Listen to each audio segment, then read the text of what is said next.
Just knowing that, okay, the client, if they want to use insurance, their one-to-one sessions we can get covered. So that reduces the rate that they have to pay out of pocket. But they want, the combination of the meal plans and the other things that we've looped into that package.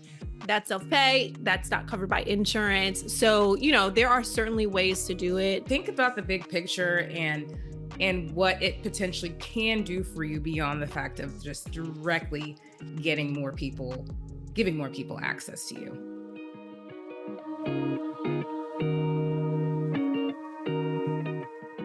Hey guys, welcome back to the Hot Tea with Uma and Bree podcast. Today we're diving into a topic that every dietitian or wellness entrepreneur has probably thought of at some point in time. Should you take insurance? It's a hot topic. You've probably heard everything from it opens doors for you to see more clients to it is a complete billing nightmare. So we're here to tell you guys about the process that we've personally gone through, the mistakes that we've made, and how we figure out what works for each of our businesses.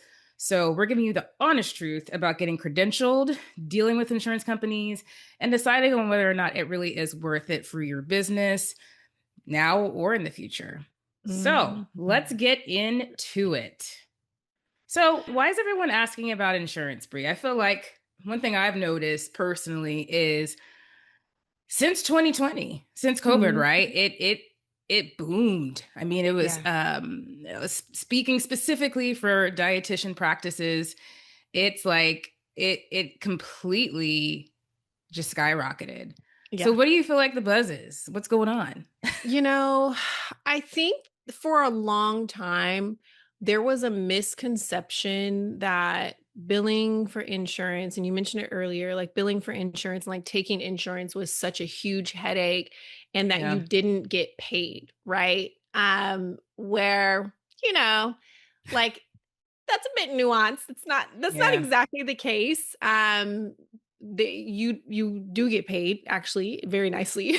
But I think there was that common misconception of, oh my gosh, it's going to be a terrible situation to take insurance. And a lot of people were giving it a bad rap.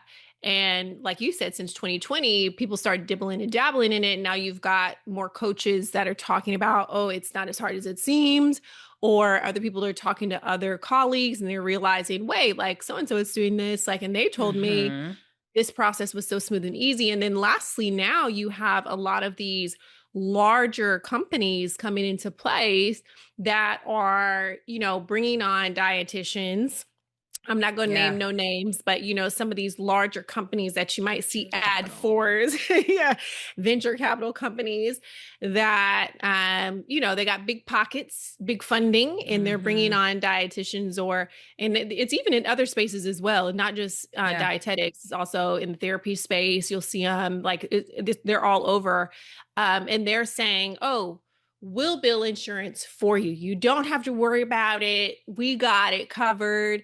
And so you might hop on the bandwagon and then you realize, wait, they're actually taking a large cut of like this and I could probably do it myself. So I think all that being combined is what's creating such buzz and really people realizing it's not what it was made out to be 10 years ago. Absolutely. I mean, all of that and some more. One thing I've definitely seen, because Well Rooted was birthed right before COVID happened, literally September 2019. And so, oh my gosh. Pretty radical, pretty crazy. Didn't see that coming, did any of us? But I know that for me, the reason why I decided to move forward and make sure that that was actually how my private practice was set up is because I did want more people to have access to being able to see me and eventually my team. And for a while with 180 Physique Athletics, everybody was just asking, hey, like, do you work with people that just want wellness, weight loss, weight management, all these different things? And while I did a little bit, hey, price points were they were what they were. So it was either you were able to pay for it or you weren't able to pay for it. And it took me a while to kind of understand, accept, realize the benefits of that idea of more access. And not only even more access, but just being able to support more people. I mean, I became a dietitian and a fitness coach to help people to change lives. And so if that model allowed for that, why not? So Yeah. all that to say, I think that's definitely something that a lot of dietitians are now seeing, Mhm. Mhm. understanding the benefit. Group practice, you definitely get some additional perks if you do have a team. Yeah. A passive income, let's just call it what it is, and being able Yeah. to pour into other people as well. So there are so many, so many pros, but it Mhm. is a little bit of a booger. Let's just Yep. keep it real. Like, Mhm. you have to be willing to go into it knowing there's a learning curve. Yes. It's different from state to state, region to region. You got to know the Mhm. MNT rules, dietitians and speaking to you. You got to know all Mhm. of that licensure. Um, the list goes on and on. So Yeah. it's not going away. I can tell you that much. Mm-mm. No, it's not. And that's in you mentioned, I mean, it's pros and cons to both sides. And Yeah. we'll talk a little bit about our journeys and talk about the pros and cons as well. And I hope that as you guys are listening, you see like we're not trying to push you one direction or the other. It's really just like our experiences and like our breakdown of how it's impacted us and what you can expect kind of with either sides because we both have had experiences in the self-pay space as well as Yeah. the insurance space, so we'll be able to provide some insight on that I think is really important. So, let's talk about that. Because for me, when we started Power Portions, which was before we became Step and Breathe Wellness, it was Power Portions. We weren't taking insurance. Everything was self-pay. All of our packages, everything. We even developed a program that was all self-pay. And, same thing. It kind of got to the point where we were like, oh, we want to be able to serve more of the people that we say we're serving, Right. especially once we establish Secondary Wellness and we also established the NAW Collective, which is for active women of color. It was like, well, we can't say we're serving our people, but they can't afford to be in a session and get one-to-one sessions. Like Yeah. it doesn't make the math isn't mathing. So that's when we started really exploring insurance a little bit more. And I had learned about it before because even when we were doing self pay, I was still creating super bills. Yeah. So I had learned about the process and that was working just fine for the athletes. Like no one had any issue with that. And even to this day, like a lot of our athletes still prefer to go the self-pay route. Hmm. But as we expanded our business, it was important to be able to serve people under those other branches of our business, and they were looking for services that were covered under insurance. So in doing that, that actually opened up other revenue streams for us. Yeah. And it allowed us to grow too and bring on other clinicians who had maybe more specialties in those areas too, where we know Absolutely. these clients are coming in maybe like right now GLP-1s are huge. I have a clinician that loves doing, loves Yeah. nutrition on that type of stuff. Like, great, wonderful. And we accept insurance for that, so Yeah. it's like Yeah. perfect. So Yeah. it's allowed us to accept a more diverse population when it Yeah. comes to like different disease states and stuff like that on the clinical side, which is nice. It keeps us sharp. But it gives us that flexibility and makes it more accessible. So, with all that being said, even when we did implement the insurance, like you said, there's some pieces that you got to start implementing that you maybe didn't have to implement before. Like now I Yeah. have a biller, now I have somebody that verifies benefits. I didn't have to do none of that before because with Right. self-pay, it was like, oh, you can book here and buy it and then we're good to go. Like everything was automated. So there are some steps Yeah. that we had to put in place which took time. And we had to hire some folks to do it, but for us, that was our journey and that was something that we wanted to do. Absolutely. And I think, to that, all of that, it's really important. Can't forget to say this. It's really important to make sure that you guys do a deep dive in learning about what insurance and taking insurance looks like, and specifically what your Yes. state laws are, your state rules are. Hmm. Because you may talk to a peer, you may talk to a colleague, and they say, "Oh, this is what it is. This is Yes. how much we get reimbursed per unit." And I'm talking Yep. in very much talking in insurance terms right Yeah. now, right? But these are reimbursement rates, these are our fee schedules. And that does not necessarily mean that's what it's going to look like for you in your state. So just make sure that Hmm. you really do a deep dive. Of course, reach out to us, Yeah. reach out to anyone that you know that really knows their stuff about insurance. before doing it, because if you don't and you pursue it, you're going to be in for such a surprise. But yeah, Okay. like even for us, I will say something that I didn't even really think about at first in taking insurance is that with us working with the amount of high school and collegiate athletes that we do work with, it is so specifically, I'll emphasize the high school athletes, youth athletes, Yeah. it's so helpful for their families because we all Mhm. know in sports these days, they are paying for so much. They're paying Yeah. for AAU fees, they're paying for jerseys, they're paying for school regular team fees. They're paying for travel costs. They're paying for Yeah. specific skills training with a sports performance coach or skills coach. So for them to be like, wow, yes, this is a missing piece of the puzzle for my Mhm. athlete. And I can my insurance covers this. Yeah. Wonderful. So that's been Mhm. great. Not all insurance obviously covers, but at Right. least a lot of people do know that it is potentially an option for them. So Yeah, yeah. lots Man, of benefits. so many. And I honestly, being a former athlete, like when I look back on the investments my parents had to make just coming up, I'm like, dang, like if Mm. nutrition was covered the way it is now, I Listen, we we'd have been with a dietitian like early, but absolutely. it wasn't what it is today. So, but I agree, understanding the ins and outs and really knowing your clientele. Cause there's Right. some, where you might feel, oh, my clientele is perfectly fine Right. purchasing my services self-pay rate and like you don't feel the need to offer insurance. That's totally your choice, like, but it's going to be dependent on your specific clientele and like and also your business goals. What are you trying to do? What are you trying to achieve? How are you trying to support your clientele? And I think all of those things are important. And once you know that, you can make a decision on if the jump is worth it or not. Yeah. Because that's we certainly had to do that. We had to weigh the pros and the cons, and what would this look like if we did this, or what would Man, that look like? And you can't skip that step, or you will be lost in the sauce. Either way, for whether it's real. self pay or insurance, like you really will be lost if you don't know how you're going to best serve your clientele. So, with that said, let's hop into some pros and cons. Let's start with the pros of taking insurance and then maybe we'll hop into the cons right after that.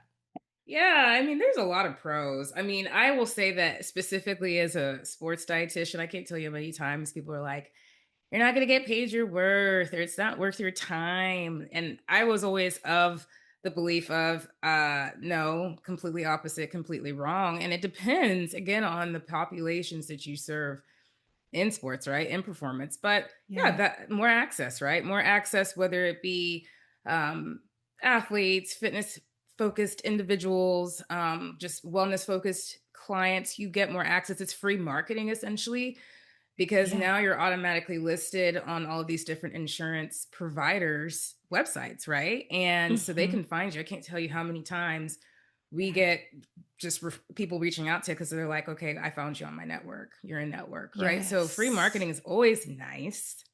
Mhm. And it really does connect you with more people. It really is a way for you to increase your network. That's something that I don't think is highlighted enough. I've met a Yeah. lot of physical therapists, athletic trainers, physicians, nurse Yeah. practitioners, the list goes on and on just from the sheer fact that I take insurance. So when we talk Yes. about the power of networking and increasing that, that is just automatically, again, more access that people have to you, knowing who you are.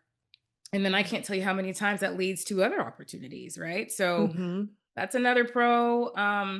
Definitely can be stronger client retention, but I will say it's all about how you how your sessions go, right? Yep. Yeah. That motivational interviewing piece is clutch. Like you got to know how Huge. to counsel. Yeah. But it's just nice. It gives people options, more access, and honestly, it can really bump up your revenue quite a bit. Yeah, I agree. I second all of those. Honestly, those are benefits that we've seen. The scalability when it comes to taking insurance is huge. And I, coming from someone who like developed a program that was so focused on like, I created this program, I, carry out this program, I. It's like now with insurance and like having the ability for other clinicians to do one-to-one sessions, like Yeah. eases my plate a little more, and it's not focused on Bree's program. It's, hey, we've got a whole team full of people that can Right. serve you, so it allows you to scale without, in my opinion, the burnout that can come from being solo clinician and taking all the clients and all the private clients and all the things. Um, Yeah. and, I think something else that's really special, and this is not necessarily like a monetary thing, but more of like that feeling you get when a client is like, oh my gosh, you take insurance. Oh, Yeah. I'm so thankful, Yeah. and Yeah. that to me, that just does something to my heart because I think we all get in the service space to serve people. Yeah. And in doing that, you realize, okay, this person simply can't afford these Mm-hmm. sessions. Like they simply can't do it. They're struggling. They got other things to try and do. But does that mean that they should not have access to high quality healthcare, or high Right. quality support? So then when they find out, oh, I had no idea nutrition was covered or whatever your specialty is, because I've also spoken to physical Absolutely. therapists, chiropractic. I mean, literally like across the board, like insurance Mm-hmm. can cover a lot of those sessions. But a lot of people don't think about nutrition in that way. So when they find Right. out, it's like just a sigh of relief that, oh, great, I can get the support I need without having to pay arm and a leg for this care, right? Right. I think that's huge. That does something for me. And I It's a agree, blessing. just like, the referral opportunities and just the consistent client flow too. To me, it just makes it that much better and that much more rewarding.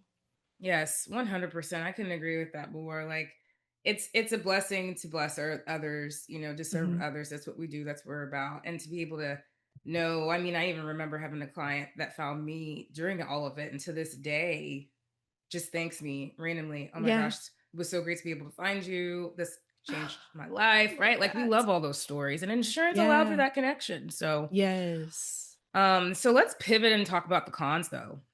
Because there's some cons. I know for Absolutely. me, nothing infuriates me more than like a denied claim. Oh, Right? Like, okay, why? Like why is it yeah. denied this time? And then Mhm. navigating that, figuring it out. And I mean, and this is coming from someone who, I do not outsource billing. Now everybody's going to be a little bit different. I highly recommend it. But Yeah. for me, I don't outsource at the moment. Yeah. So really being able to identify why the claim denied, fix it, resubmit it. I mean, sometimes that can be a bit of an annoyance.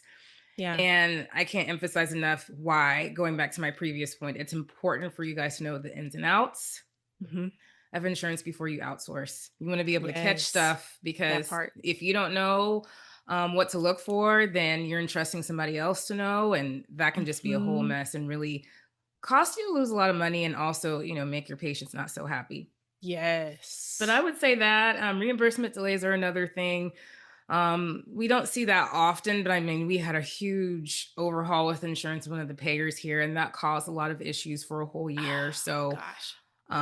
that's always kind of a pain. And also just some of those reimbursement rates going back to fee schedules. I mean, sometimes you get credentialed and you're like, okay, gosh, the reimbursement rate is not really that great comparatively speaking Yep. to this other payer and that other payer. And so you start to kind of question, hey, is it worth it Mhm. to accept insurance with this particular payer? And then being able Yeah. to make that decision on whether or not to move forward or to basically remove that off of your accepted insurance list. Girl, I hate to see a denied claim, and I know a denied claim hates to see me because it's like, wait a minute, it's like it's crazy. Yeah.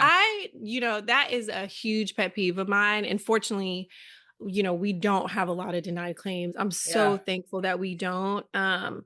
But there is a learning curve, like you said. And before I hired a biller, I was doing the billing myself. Hmm. So I took the time because I'm like you, like I want to know how to do things before I hire someone else. So that way, if something goes left, I'll Yeah. know what happened. I'll Right. be well aware of the process and I can get in and do what I need to do or take over if I need to take over for a period of Right. time. But denied claims so annoying. And to me, they're annoying if we can't get it reimbursed, right? So if, Right.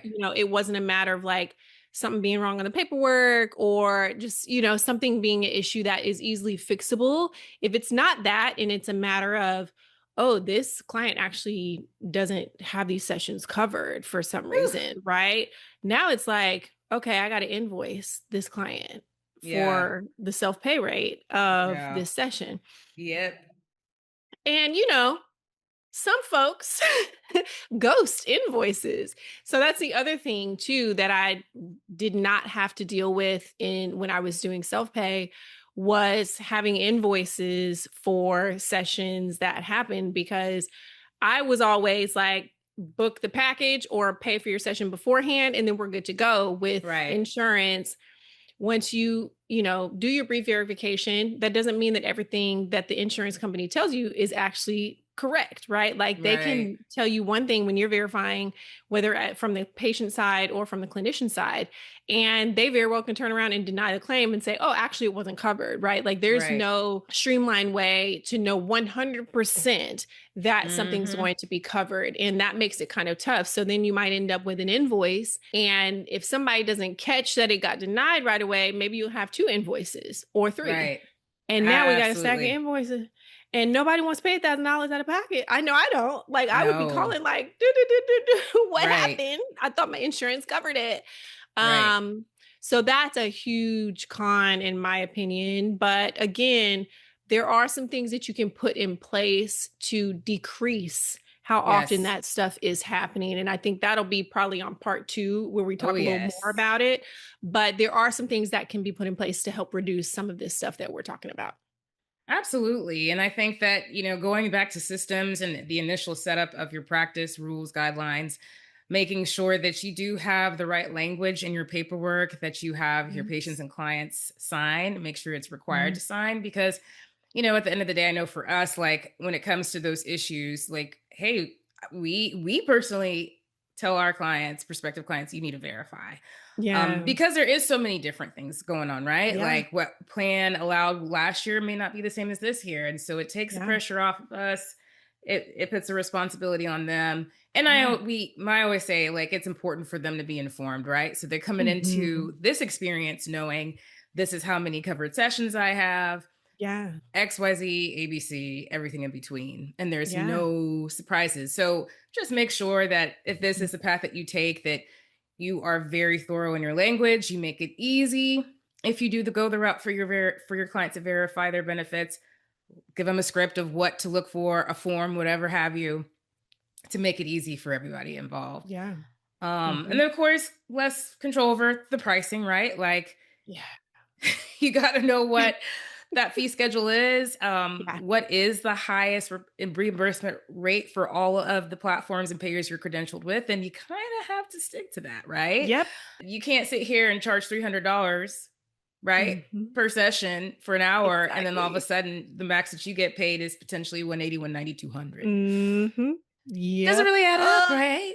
Looks a little shady. Ugh. So there's some Yes. limitations there. But Mhm. the beauty of it is that you don't have to exclusively have all of your service offerings be um reimbursable, right? Like you can have, Exactly. okay, one-on-one counseling, we accept insurance, but if we also Yes. have group programs, we have these other add-ons, and that Yes. definitely can help out with maybe some of that revenue that you may be potentially losing or could potentially Yes. capitalize on.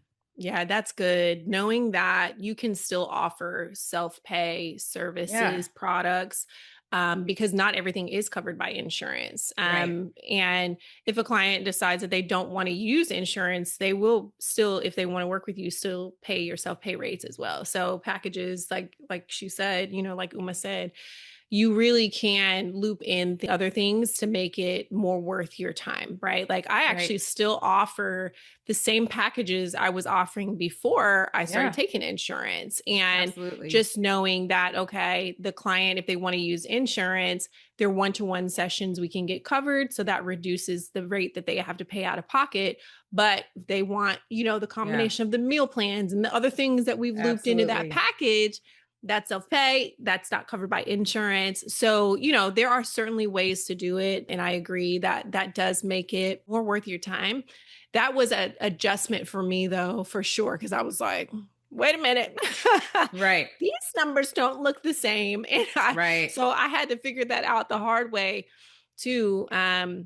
And utilize some resources. We talked about, like, just off camera from you guys, like Amy Plano, she has wonderful Yes. resources. And like, I didn't take her full program because I'm just crazy like that. I just kind of, I went through a lot of her master classes. She has a cheat sheet, just like some Yeah. awesome stuff that really helped me when I was taking the leap. So that might be a resource too, if you're interested in that side of things.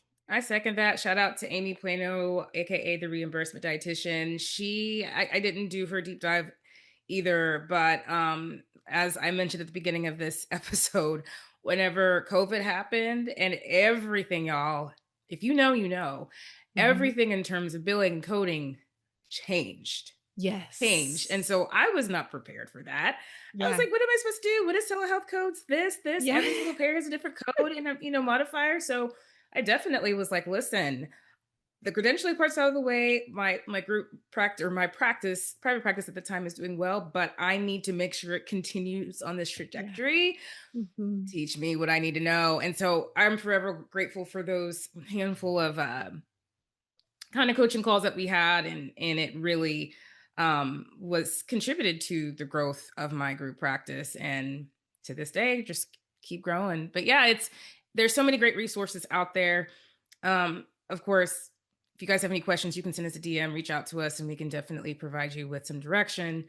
But when it comes down to it, y'all, if you are thinking about taking insurance, do a deep dive, do a needs analysis, pros and cons Yes. list, right? If you know that your practice is going to be this well rounded practice, kind of like Brie and I have already kind of alluded to for our practices, in which we have a team that sees different types of specialties, and Yeah. then that's wonderful. Insurance can be a beautiful thing. But maybe you are really niched, and it's kind of a known fact that insurance doesn't really cover a lot of specifically what's in your niche. And maybe that's something that you need to Yeah. think about, right? So there's a lot that needs to go into that process. But if you're a new RD and you're looking to grow quickly, it can be great for you. Yeah. Um, if you're established business looking to expand your reach, could also be great for you. Yeah. I mean, that's the thing, figuring out what you need specifically, I think is most important. Like, if you're on the fence, just like thinking about those things. And then when you're thinking about what you're capable of, right? Like, Right. do I have the time to manage this and support, the people that may be helping Hmm. me in my business on this area?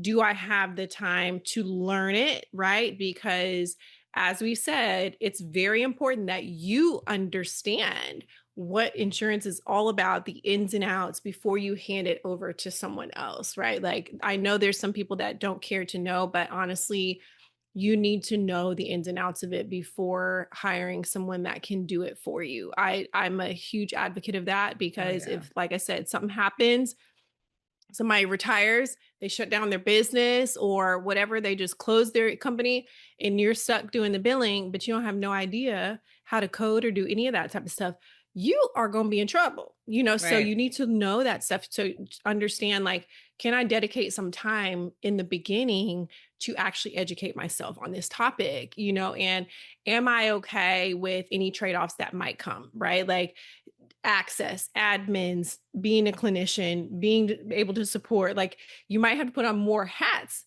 than you were before if you were self-pay, because Right. now maybe you're the biller. If you are verifying benefits, maybe you're verifying benefits, so those are different hats that you might have to put on that you wouldn't have had to worry about with self-pay. So it's important that you ask yourself some of those questions. And we're going to harp on the same thing every episode.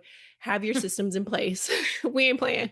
Like, you Yeah. need systems. Like, Period. that's a non-negotiable that you have to have in when it comes to taking insurance or self-pay regardless. But because y'all know, if you've listened to previous episodes, like, we want you to have systems in place because it will save Yeah. you a lot of time and heartache. And even there's some of the things that Uma mentioned earlier regarding like reducing denied claims or just all Right. kinds of things that can happen with insurance. If you have systems in place, it will really help reduce some of those heartaches that come maybe with insurance. So, um, Absolutely. anything else, Absolutely. Uma, with I would just say something somebody? else too for new RDs and even established RDs is, think outside the box. So, maybe you decide to go into the insurance model and you have a hybrid practice, right?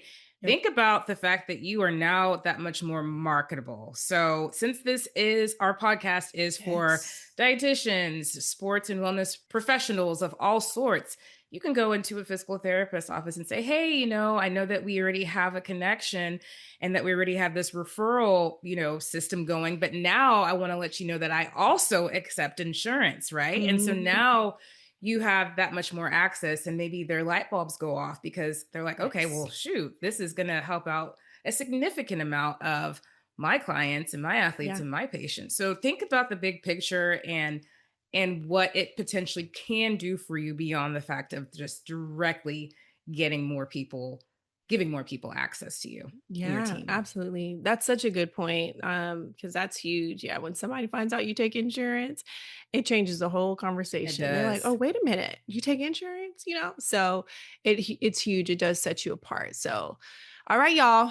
Whether insurance is your next big move or something you're still unsure about, maybe you are on the fence. We hope that this gave you some of the realness behind what goes on when it comes to insurance, not just the polished version that you might see from some of these major venture capitalist companies that pop up. But here's what we'll leave you with. You can serve your people well with or without insurance, right? You've heard our stories about the self-pay route and the insurance route. Like you can still serve your people well. There are some things you need to take into consideration when doing that. So the key is to make a choice that supports your mission, your business, your lifestyle, and your peace of mind, right? Because we just did an episode about boundaries. So if you're in the thick of it right Mhm. now, like maybe now is not the time to try to learn insurance.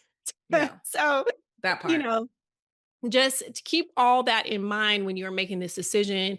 If you've had experience with insurance, good or bad, or somewhere in between, let us know. We'd love to hear it. You can DM us or tag us on Instagram or even YouTube. Y'all, we're on YouTube. If you haven't checked out Come the and see our faces. videos, come check us out at Hot Tea with Uma and Bree on Instagram and on YouTube.